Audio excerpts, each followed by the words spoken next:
This, yeah. God sure did. He knew, man. Yeah, he laughed at me. Luckily, he gave you something to step right into so you didn't have to flail. When I got out of the Marine Corps, I flailed. Yeah. Because I had no burden. Dude, you don't even understand. I mean, he doesn't understand. Once you become a leader, you are freaking dicked without people to lead. Like, you're screwed. Accountability is no reason. Like, keeping your shit together, there's no reason. It's like your mind goes, well, who gives a fuck anymore? That responsibility keeps a man honest, keeps a man's integrity high. Responsibility keeps a man in line. It does. It keeps us engaged. It keeps us engaged, yeah. It makes us better. Yeah. Responsibility is a requirement for me. If I didn't have responsibility, that's why I'm building so many things. I need that much responsibility. I need it. Oh man, Jeff Bezos would probably fucking kill himself in 2 months if he fucking didn't have responsibility at the level he's at. Oh my goodness. Why so many people that are high level performers end up dying within like 4 or 5 years after retirement. Yeah. Because they lost it. But even Jesus, like, Jesus is not dead. He's leading us. He even in infinity, he's a leader forever. He took that responsibility. Are we recording? Yes. So you can start. You can look at the camera, but act as if I was not here. So, like if I'm here, but still talking between you two guys. Good? You want us to talk to each other? Yeah. Man, Lane, how are you, sir? I'm good. Long time no see. Yeah. Held down the fort? Held down the fort. Glad you had a good vacation. Thank you, sir. Came back rested, ready to hit it. Ready to rock and roll. Yeah. Yeah. So I had this quote that I've been dwelling on the last 24 hours. It's a Mark Twain quote. And it says, and this is a rough paraphrase of it, right? There's the 2 most important days in your life are the day you're born and the day you find out why. And that's still something that, that why I think can change as you move through different seasons of life. But for me, that was a huge thing when I realized why I was going to work, because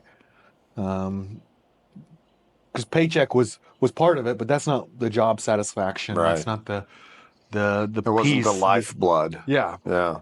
But for me in the Marine Corps, when I learned why or realized why I was going to work, everything changed. Yeah. So that quote to me, like the day you find out why you were born was one of the 2 most important days in your life. That meant a lot to me just because like that's why I continue to move forward. I could easily sit at home and be retired and fish on my dock in the backyard and do nothing, but it doesn't feed my why, which is to lead people, to teach people, to develop people. Yeah.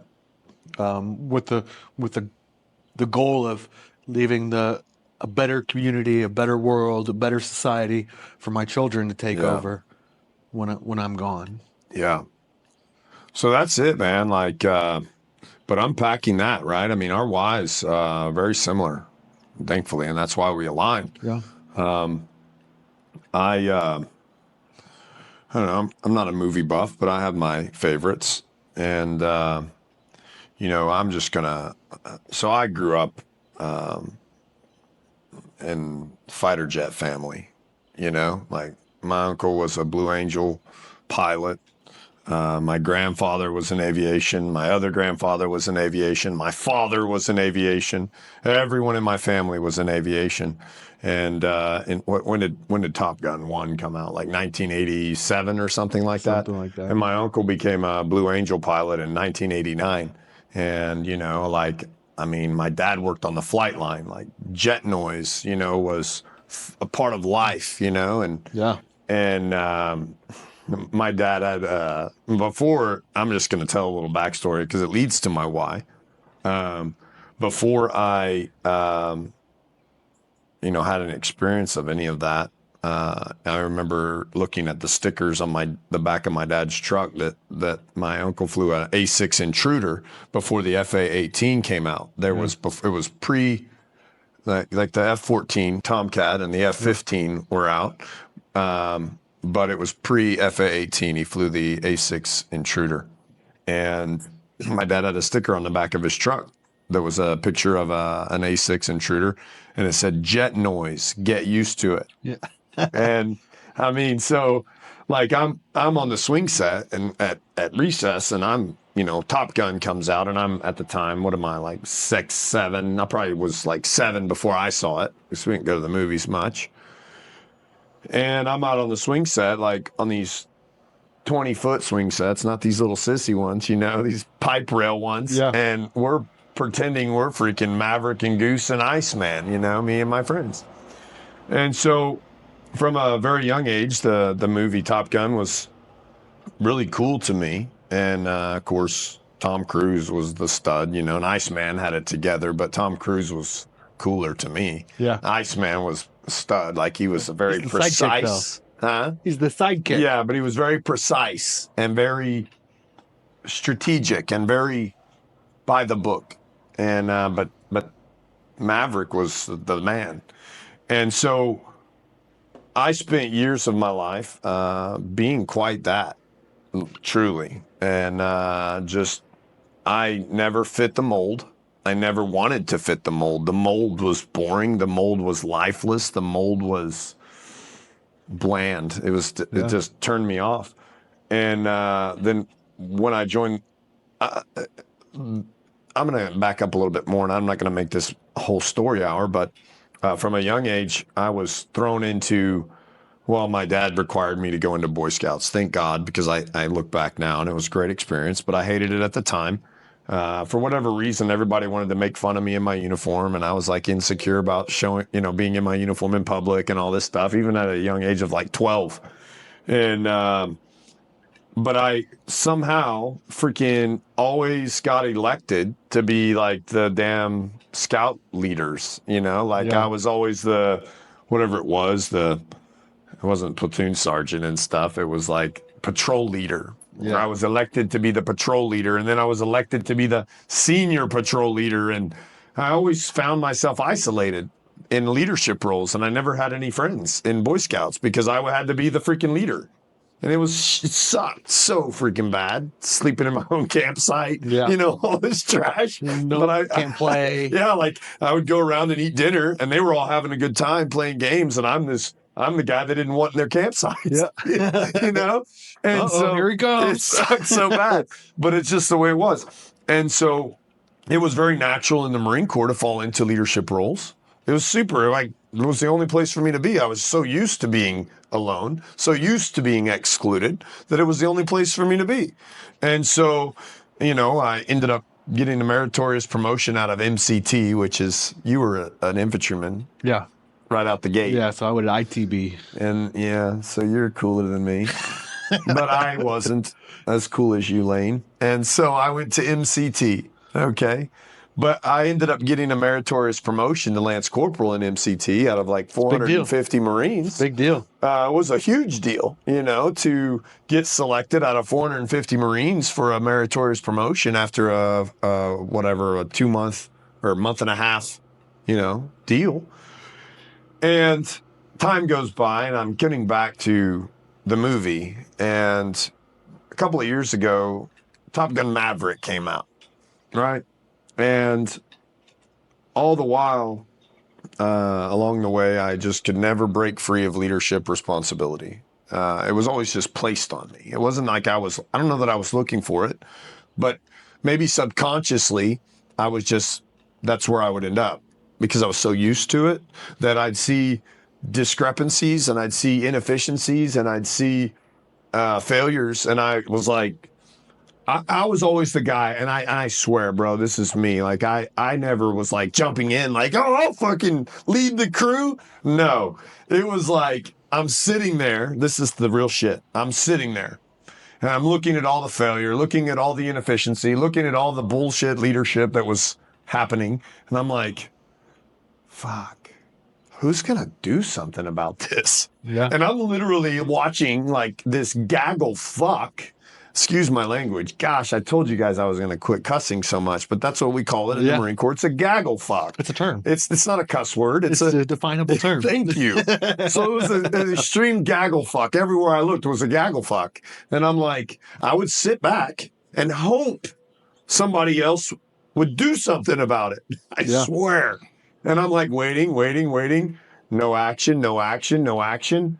And I'm pissed. Every time I was pissed because I'm like, and I would just end up getting frustrated. And then I would stand up and be like, all right, mother effers, listen up. This is what we're going to do. Freaking Johnny, you do this. Tom, you do this. Freaking all you freaking pricks, get in freaking line over here. You guys freaking get them to do this. You guys get them to do that. Let's get this crap done. And then I'm a freaking leader. Yay. Now I'm the leader again. So this was like cyclical, and this is where I went. And so everywhere I went, I ended up being the leader, not because I wanted to be, but because it was like I was baited into it, and I took the bait, I guess. So Top Gun Maverick comes out, and this is after I, did my time in the Marines, and after I built my landscape company and all that to a pretty good level, to a substantial level, and I'm watching Top Gun Maverick. Now we got old ass Maverick, That's me. I'm old ass now. I'm like, at this time, I'm like 40 at the time. And this goes back to my why. They asked Maverick to come back, and they're like, hey, we're going to send you back to Top Gun. He's like, yeah, I'm going to go fly and do badass shit again. Yeah. And then the general's like, no. You're not going back to fly. You're going back to teach. And Maverick's like, oh, fuck, this sucks, And that's literally my life in a nutshell. And where I'm at now is I feel like my purpose here on this earth is to teach. And not just to teach, but to help people become is probably the best phrase. And I honestly, it's like if you spend 20 years being a baker, like you develop a passion for baking, and then it's like all you want to do is see somebody smile when they take a bite of your croissant roll or whatever the hell you're making in your bakery. Yeah. That satisfaction of watching someone enjoy that loaf of French bread. Now you're like, tell me, do you like it? Oh, yes, it's the best French bread I ever had. Thank you so much. It's my pleasure, right? So that's, after so many years, I feel like, man, I'm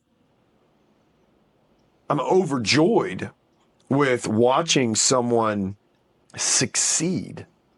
That's it. I'm overjoyed by seeing someone succeed. So because I love the feeling, to be honest, I love the feeling of seeing other people successful, because it's the best compliment I can have, right? It's the best compliment I'll ever get, unspoken, nearly 99% of the time, but I don't need it spoken. I just want to know that it's happening. Yeah. I don't even need to see it. I need to hear about it, Yep. Maybe I don't even need to hear about it at this point. Maybe I just know that the little thing I did is going to have impact, and that's enough. Maybe I don't even need to see it or hear about it. Yeah. But I know that the amount of effort I put in to someone else becoming successful is enough for me to even never talk to them again. And that's enough now, because it's literally where all of my value has come from, And so my why, really, at this point, and I know I'm probably taking the words from your mouth, but my value has come from how well I can help others. Yeah. And it's succeed. It's been funny over the years having those people reach back out to me to say, like, hey, I got promoted to staff sergeant today. thank you, you changed it. Sometimes that's enough to get me through the year. It's like to reinvigorate me. just one. It is, but sometimes it's just the person I'm come in contact with that day and talking to them and teaching them, and then seeing the click, like seeing them like, that's all you have to see, and then that was enough, and it right? feeds me. That's it. I want to go back to something you talked about though, because this is something a little off of topic, but that I learned in the Marine Corps. Why? Because I was able to continue on and see it through. Was you got that meritorious promotion, and that was your second one. Yes, that was your second one. Sure. And I got to see this continue on in the Marine Corps. Did you get how many meritorious promotions did you get total? Only 2 because everything else came so quick. I didn't want any more. Yeah, I was terrified. Yeah, but so I saw this happen again and again and again in the Marine Corps, where someone got a meritorious promotion, and what that meant was not just were they getting paid more, but they had more responsibility. Correct. But the people that gave them that responsibility, that gave them that promotion, that shook their hand, handed them that promotion warrant, put that rank on their collar, now knew this person was put in this position ahead of schedule. Yes. Ahead of natural schedule. Yes. So what they did is they knew, I need to invest a little bit more into this person. Yeah. So now that person has been invested in, Man, and had the responsibility longer, which makes them a better leader, which makes them more competitive for the next meritorious promotion. Right. And But so it requires leadership effort pouring into that person, like you're saying. It does. But that, by the time you get to the rank of staff sergeant and gunny, I saw it many times where a gunny was meritoriously promoted to gunny, and I could ask them, how many times have you been meritoriously promoted? And they could be like, 3. this is my third, Badass. my fourth, my fifth time. Yeah. But it's because early on, they got that promotion. So someone spent more time with them. Yeah. They had more time to develop their leadership. Right. And so by the time they were getting the next promotion, they'd already had, 6 more months of leadership time than the person they were competing against. Yeah. They had more coaching and more focus put in them, more playing time in that role. Yeah. So they were by far the best candidate. Yeah. And so they got that next meritorious promotion. Yeah. And they just compounded like that, where they were put in the role, they got the time, they got the development, and they got the experience, and it prepared them for the next one. And leadership is like that in not just the Marine Corps, but other places. You're given the opportunity early, maybe before you were ready, but you became ready and you executed because you knew it is now or never. Right. And you take that opportunity and you run with it, and it develops you and it makes you prepared for the next opportunity, and it compounds and compounds until you're just untouchable rock star. Yeah. And I had who knows how many Marines that were like that, just because of that one instance that prepared them for every follow-on. Set the trajectory. Yeah. Right. Yeah. And so I think that's super cool that you got that. Yeah. Because it's hard unless you slingshotted me so far forward. I mean, when I got out, my fit rep, because I got a fit rep as a sergeant. We got fit reps as sergeants, right? I got two fit reps and one upon exit, but you know the dang pyramid or whatever, right? I'm trying to go off memory because I don't know that I have my fit rep, my final pyramid. Yeah, I don't know that I have my final fit rep anymore, but dude, it was stupid. My command was so proud of me, effectively, which meant they just kept giving me more responsibility. Yeah. But my fit rep, I was second, there's the top, which no one gets, I don't think. And then I was got to number 2, right? Just below the top. And they were putting me up for a meritorious staff sergeant board at 3.5 years. Dude, stop. Yeah. Seriously, stop. Yeah. Because I was already battling insecurity because of some combat performance, live fire combat performance and an insecurity that came from that, And throughout my last duty station, through my last assignment, I had a heavy responsibility as a boot, a baby. And I started doubting myself, second guessing myself. And I did not have good enough leadership because I appeared to be strong enough, right? But I didn't let anyone in to know that really I actually felt like I was in over my head, you know? So, yeah, I mean, I chose to get out, aside from going up in that staff sergeant board. So let me tell you what that is. So we're talking about the why today. Yeah. And you let the why not control you. Yeah. Well, I'll tell you what it did, though, is it put me on it put me on a warpath. And that warpath was not to achieve more. It was, I realized that insecurity destroyed me. Mm-hmm. And so my war became a war on insecurity, right? Mm-hmm. Like, because if insecurity is going to take my abilities away, take my why away, really, that's what happened.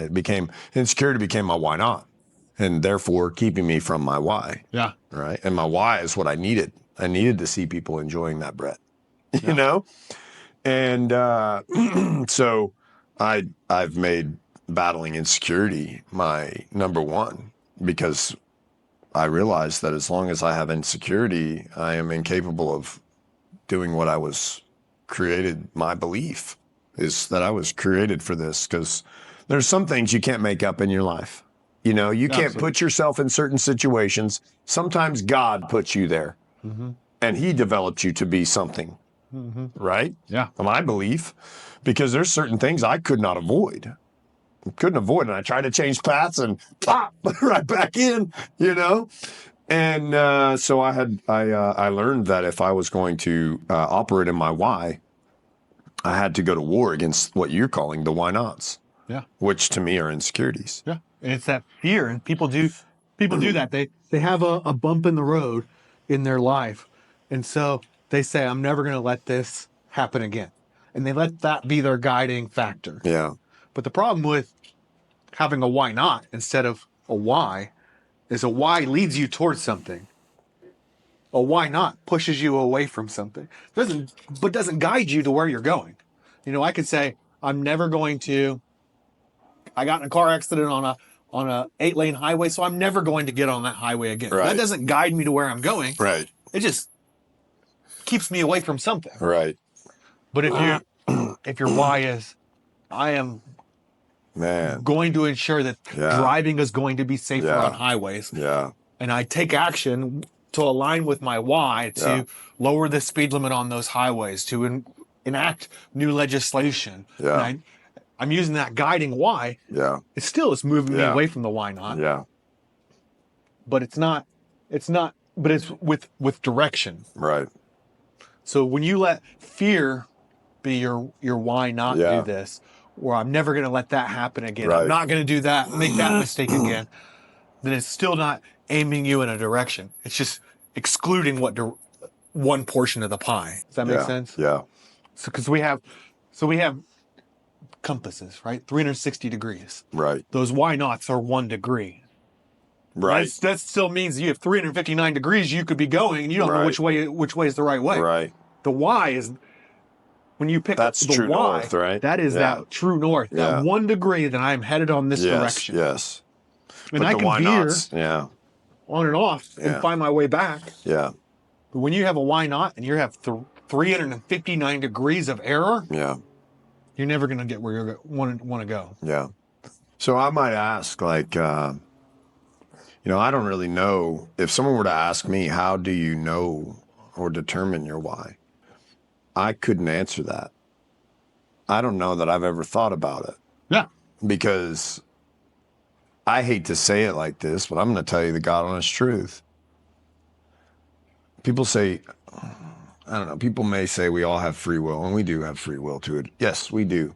We do. I have seen a limited amount of free will. I've had free will. I do have free will. I can make decisions. But if I make the wrong ones, there is a force that hammer fists me back onto my track. Yeah. Like, you ever played with those slot cars when you were a kid? Yeah. You know, the ones that have the little trigger? Dude, if I get out of my track, there has been a force in my life that has not sometimes placed me, but 99% of the time, it has knocked me back on my track, back into my groove, back into my slot.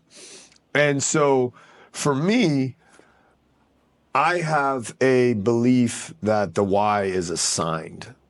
Yeah. I believe without a shadow of a doubt that before inception, God assigned me with my why. So in that case, it's not finding your why, it's realizing your why. There you go. Right? Yeah. But how does one go about realizing their why? So do they try intentionally to get off track as many times as they can and see where they land? I mean, that's so we've already done it. Each of us has already fallen off the track of our why throughout life, but not everybody has taken the time to employ retrospective to determine what it was. You know, and so finding your why or realizing your why is not a 30-minute process. It is sometimes it's going to take months, sometimes it's going to take years to understand all the pieces of your life and what direction it's putting you on. Yeah. Now, that's our direction in life, right? Right. But we have periods of whys throughout that life that are different. You know, starting a business, your company has its own why. Right. Sure. There's sub-whys, subcategories. Yeah. And they should, and they probably naturally do fit into your life's why. Right. But your day can have whys, your month can have whys, your relationships can have. But they all fit underneath the main umbrella why, right? And so, some whys, your why is most likely given. Yeah. Right. Right. But the other whys are the ones you choose. The minor whys. That are going to, you have your major and minor whys. Yeah. And your Y sharps and Y flats, right? You got the Y flats are the ones you want to avoid. Yeah. But as you are picking those daily and weekly and monthly and business and relationship whys, more than likely they're going to fit into this thing. Or at least you should better well plan them that way, at least, so that you don't end up 5 years down the road and go, oops. And be why guided, right? Yeah, right. Not what guided. Right. What guided is I guess I've been comparing innovation and novelty, those ideas in my head, because it's very easy for you to look at something that is a novelty. Right. And think of it as an innovation. Yeah. And innovation changes, creates change. Novelty is a passing thing. Yeah. And when we confuse those two things and be like, look at this innovation, this innovative process, idea, thing we have, doesn't mean it adds value. Right. You know, I have old meme that I always used to look back at, and it was a picture of an axe. But in this axe, the handle was made of iron and the head was made of wood. Yeah. And it says, just because you're unique doesn't mean you're useful. That's good. Because a hammer or an axe made out with a wooden head is useless. Right. It is a novelty. Right. And so we confuse those novelty items with innovative items. Yeah. But just because it's innovative or novel doesn't mean it's useful. Right. And so as we move through these whys and are creating these things in our lives,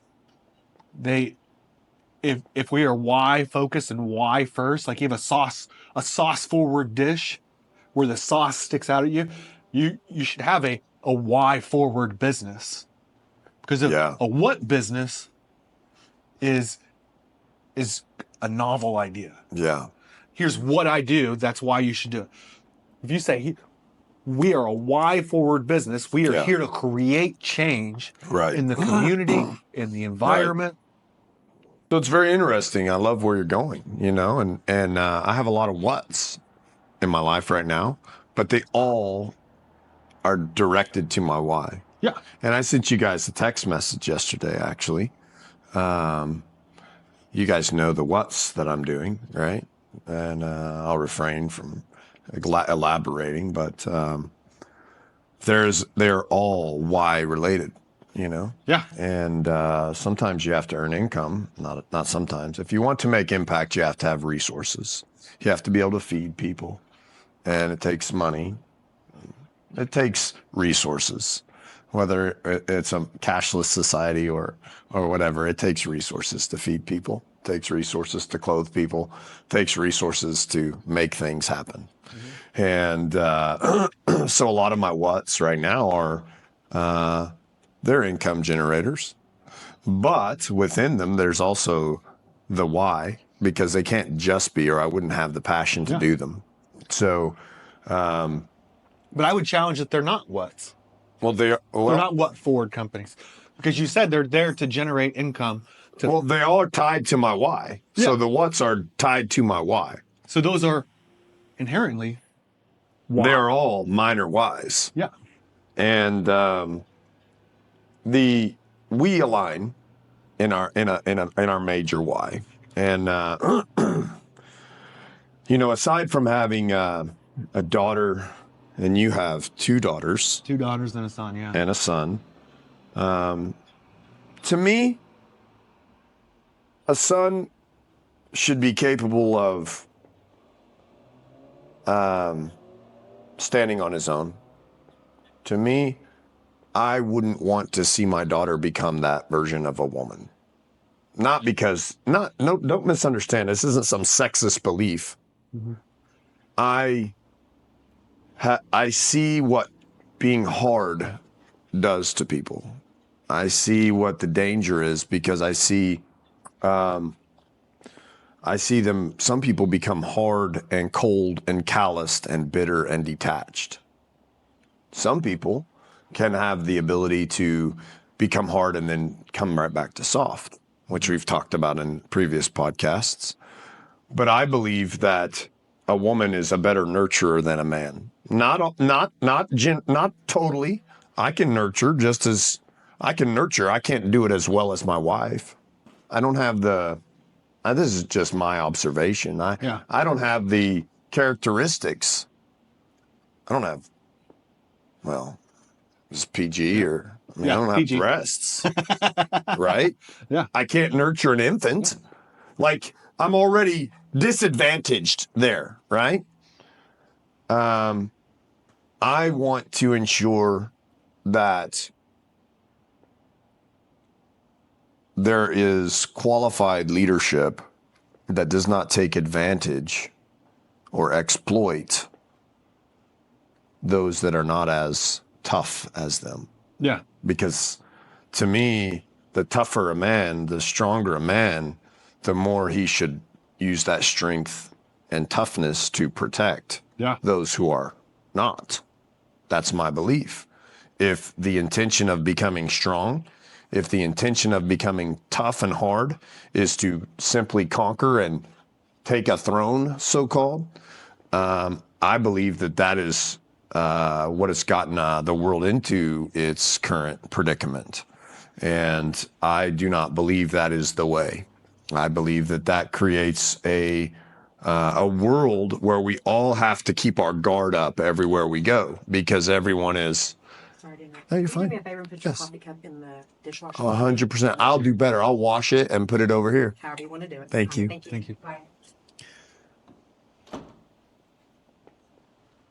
And so my why, even in the things that I'm doing that are minor whys right now, or what's, it's still to expand that, I guess, community, I don't know, that environment, to expand that environment, right? Yeah. So that I can tell you that any company that I am involved with will be a place of, and I hate to say a place of refuge, but I'm going to say a place of refuge, because I know that the companies that I'm involved in, I can tell you, if I'm involved in them, they will not be exploiting anyone.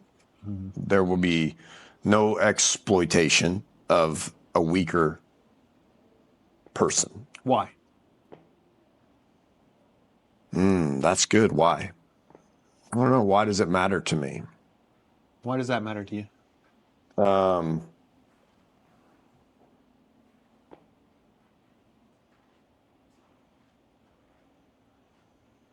Why does that matter, Lane?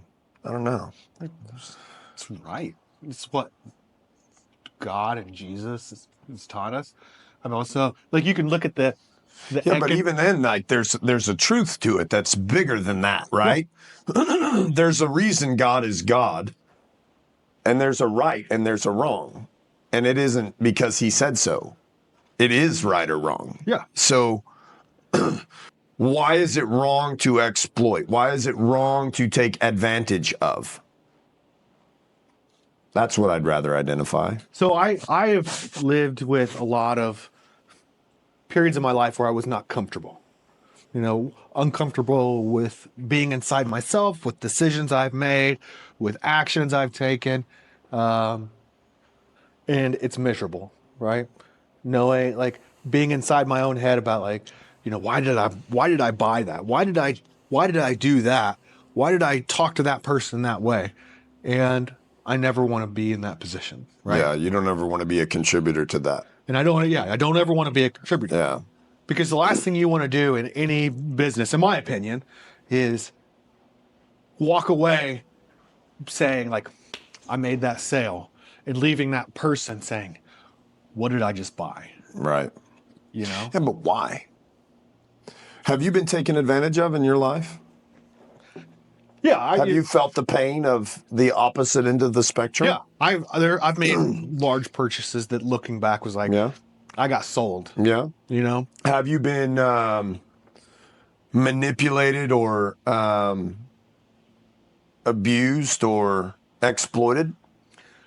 Yeah, I've had people that took advantage of Kindness? my kindness, Right. took advantage of my Yeah. abilities. Yeah. Did you like the way that felt? No. Okay, so That's awesome. that's what leads me to my why. Yeah. I despise the way it felt when I was younger to be kicked around, to be, Discarded. yeah, I despise that. Yeah. I hate the way that feels. And I know that no one likes to feel that way. I Yeah. know that it doesn't create a good environment for anyone to thrive in. And I happen to be capable of doing something about that. And I'm going to. And that's where my big why comes from. I'm going to do something about that. But that right there makes your companies why forward companies, Yeah. and not what forward companies. Yeah. That's good. So here's an example. This isn't my realization, but two very similar products. You remember a Zune? Remember what a Zune was? I do not. You know what a Zune is? You're too young to know what a Zune is. Zune was Microsoft's answer to the iPod. Oh, wow. Zune was Yeah, that didn't work. but it was a better product. No way. It was typically came with more storage. The interface was better. I didn't have an iPod till I got an iPhone because I hated that you had to hook it into iTunes. Yeah, And I downloaded off BearShare and LimeWire. And I wanted to be able to MP3 to my MP3 player and not have to go through and buy the Apple versions. yes, I didn't hate in it. Zune you didn't have to do that. Yeah. You could download your music Right. and upload it. Yeah. So you could fill it with. There was a better product. It was a better product. Yeah. Zune is not what we listen to because Zune was a what forward company. Apple is a why forward company. Apple looks at things and says, we are going to be innovative and make people's lives better. Also, we sell products. Yeah. It's good. Where the Zune and Microsoft said, this is what we're selling, but never put the why behind it. Where we think of Apple, we think of Microsoft, that's a computer company, right? Yeah. Apple started making computers, but they're not a computer company. They are a technology, a lifestyle, almost a cult following. Right. Because they are a why forward company. Right. So how does that play into your business consulting and your leadership? So we were talking about how important why is. Well, we didn't get to that part, but in your business consulting and what we do in the Maverick Mindset team, how important is establishing the why in an organization? Is that something that you do first thing? Did you identify that first, second, third? Like, how important is that for an organization to thrive? Yeah. So like we talked about, it's a process. And sometimes it's very easy to go into an organization and see their why, right? Or know what a why could be until they've found their why, right? Because you can very easily align someone on a why that is meaningful and provides satisfaction when they come to work every day, But it may not be their why. right, But I can align someone on a why until they find their why. right, But a lot of people don't know to look for it. right, And so I don't expect a lot of these companies to find whys if they're not looking. right. But is that something that you will make sure that they're guided to before you conclude with your Absolutely project with Absolutely, that because it's very important to me, and it's something that I can't not think about. Yeah. You know, whenever I walk into a business, I am trying to understand their why. Yeah. You know? Yeah. Because that is a guiding light in that company. For everyone in that organization. And it's something that the only thing more harmful than not knowing your why in a company is ignoring a why. Right? And so sometimes it's very evident, but it becomes second place to revenue, why? to fame. So we can make money. Yes. But why? Why do you want to make money? Like, there's always something deeper, and it has to be valuable to everyone. Yeah. Can't just be valuable to the shareholders. It has to be valuable to everyone if they want a good performing organization. Yeah. Right? And if you think about an employee comes in and says, I want a raise. Yeah. Okay, that's very at the surface. I could be like, this person wants more money. Let's talk about it there. But if I understand, why do you want that? Well, I would like to save for the future. Well, why? I have a kid on the way. Okay, so why is that important that you save for the future because you're having a kid? Like, those could be two exclusively mutual situations. Well, I grew up poor. Okay. So you're asking me to give you money so that your child doesn't experience the same things you experience? Done.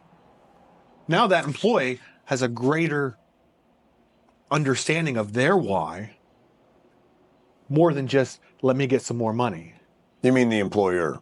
The employee and the employer. Right. Okay. Because that employee may never have thought through that process. Oh, right. They may never have, yeah. And so you may have changed that employee's trajectory in life because they understand. Because you helped them identify the why. The why. Yeah. It's important. Man, we talk about a lot of important things. And every time we close a series, I feel like I want to say the why, or this is the most important thing. Yeah. That's all bullshit. There are so many important things. Yeah. But this is a very good topic, and I appreciate the conversation today. And I'm excited to talk about it more. Yeah, very good. Well, thank you for being here. Yeah, absolutely. Yeah.